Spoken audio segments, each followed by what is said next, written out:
Good morning, Greencastle. Today is Thursday, November 14th, and it is a City Council night. You can see us in action at 7 p.m. at City Hall.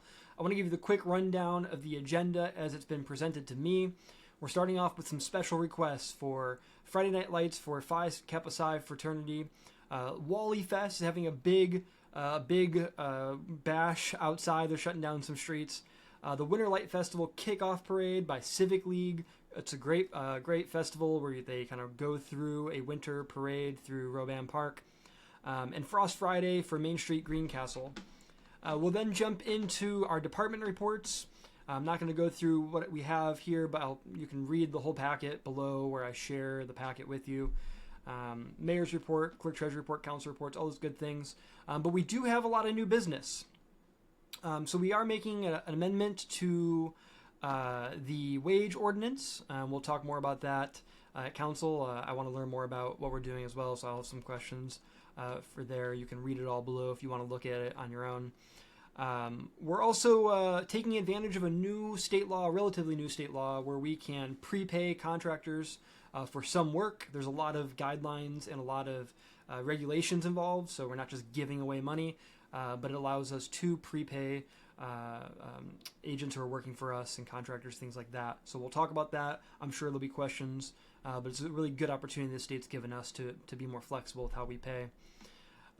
There is a resolution for adapting the Strategic Economic Development Plan and a contract for service with Putnam County, Greencastle-Putnam County Development Center. So we'll talk about renewing that contract with the Development Center and how they plan on taking advantage of this new Strategic Economic Development Plan, which will align us with the Indianapolis region. We've been aligned with the Terre Haute region for some time. This will align us with Indianapolis, and Kristen Cleary from Economic Development has reasons for suggesting that, and she thinks that's a better option for us. So we'll learn more about that.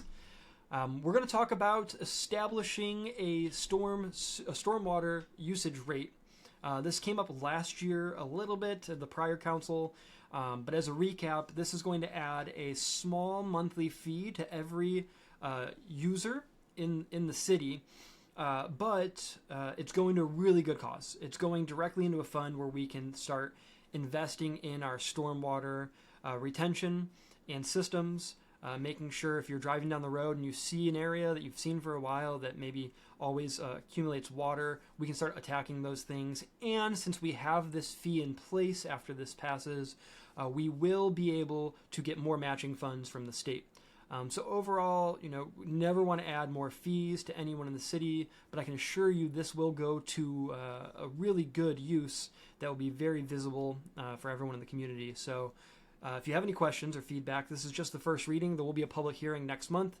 So let me know. Check it out below. See if you have any questions. I believe it's being proposed at a $6 per month rate. If you're wondering, this will impact everyone in the city, including universities, businesses, churches. They'll all pay the rate. In the past, it was considered to maybe discount bulk users. It's my understanding that the mayor is not including the discount. Everyone's going to pay the same. Regardless of how much water you use, you'll pay the $6 rate per unit for how much water you use. It's a really complicated formula, but if you are a just regular homeowner, you're going to pay for one unit. Don't worry. If you are a large institution, you're probably paying for multiple units, and I'm sure at City Council we'll be told more about that tonight. The last thing is a project I've been working on, which is the Designated Outdoor Refreshment Area. This is supported by, I believe, every restaurant in our downtown district. We're still waiting on a few applications to come in, but they've all voiced support.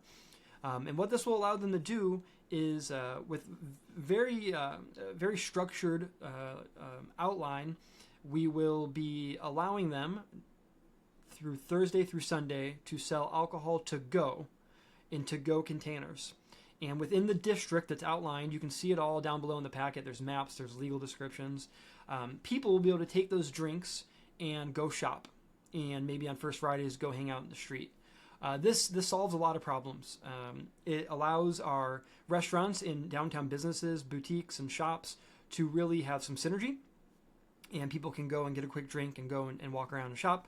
On First Fridays, this makes it a lot easier for all of our businesses participating because they don't have to work with excise to outline specific districts for special events. This will be included all year round from Thursday through Sunday.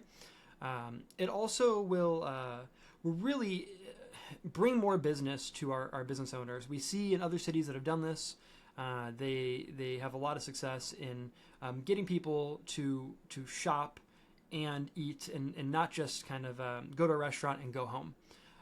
So a lot of business owners are really excited about this. We're proposing it Thursday through Sunday, set time frames. They're down below. I think it might be like noon to 9 or something, but don't quote me. It's been a while since I looked at the specifics. But a lot of businesses are interested. In order to get this done, the Catholic Church on the Square will have to sign a waiver, and they've indicated they'd be willing to do that. They want to. I'm guessing they'd like to use this DORA for Oktoberfest and other events that they have. This also will allow places like the Elks and the Moose to participate, so their drinks can be taken to go and brought to downtown. I know I've heard some rumors that maybe one of those organizations will start doing some snow cones that they can do on First Fridays. So a lot of opportunities, but again, we've had this in a public committee for a couple meetings over the last few months, and we've gotten some really good feedback, but we always want more. So if you have feelings for or against or anywhere in between, definitely reach out. This will be the first reading, and we'll come back again next month for the second reading if it passes tonight. And at that point, there'll be some implementation time, but it'll slowly become law. Let me scroll down real quick, since this is kind of a pet project of mine. I want to kind of show you the map. So if this passes as presented, this is a big packet tonight. If this passes as presented, the map will be right here. So there will be a zone including Putnam Inn. So you could go to Putnam Inn, grab a drink, walk on down to the square.